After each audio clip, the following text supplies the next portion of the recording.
Assalamualaikum, salam sejahtera dan salam Malaysia Madani.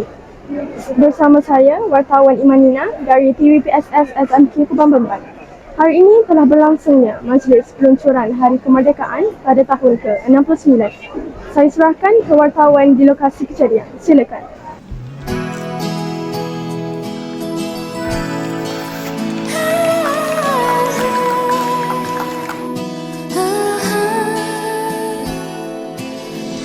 Ketir hidup dan pengorbanan terpaksa dihadapi demi kejayaan Raya Malaysia.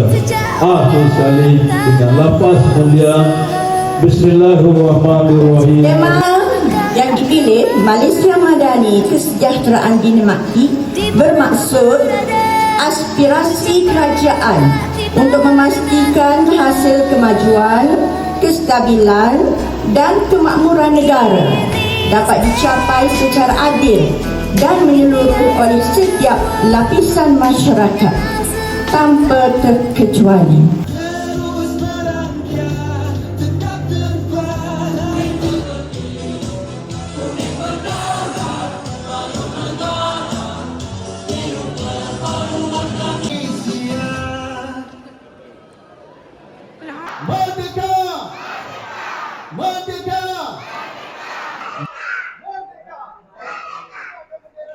Assalamualaikum warahmatullahi wabarakatuh.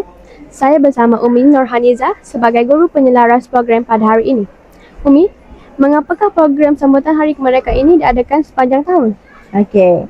Baik, program yang kita adakan setiap tahun akan diadakan Hari Kebangsaan bagi mengingati negara kita capai kemerdekaan. Jadi tahun ini ialah tahun yang ke-69 kita telah capai kemerdekaan. Jadi perasaan cinta rakyat kepada negara akan terus kekal dan semakin bersemarak. Okey, itu tujuannya. Okay. Soalan kedua, apakah perisian program pada tahun ini? Okey, untuk sambutan Hari Kebangsaan peringkat sekolah, kita telah merancang 7 program. Okey, antaranya ialah kuis spontan yang akan diadakan pada setiap hari Rabu. Kemudian yang kedua ialah bicara tokoh, iaitu akan diadakan pada setiap hari Khamis. Jadi pelajar-pelajar dapat mengetahui apakah jasa-jasa tokoh-tokoh, terutamanya Perdana Menteri kita lah.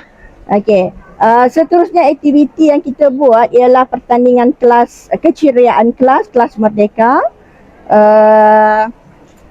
Seterusnya ialah hiasan motosikal merdeka. Okey. Untuk melahirkan semangat sayangkan, cintakan kepada negara sebagai tanda cinta kepada negara. Terima kasih atas maklum balas Umi sebentar tadi. Maka berakhirlah majlis kita pada hari ini. Sekian, terima kasih.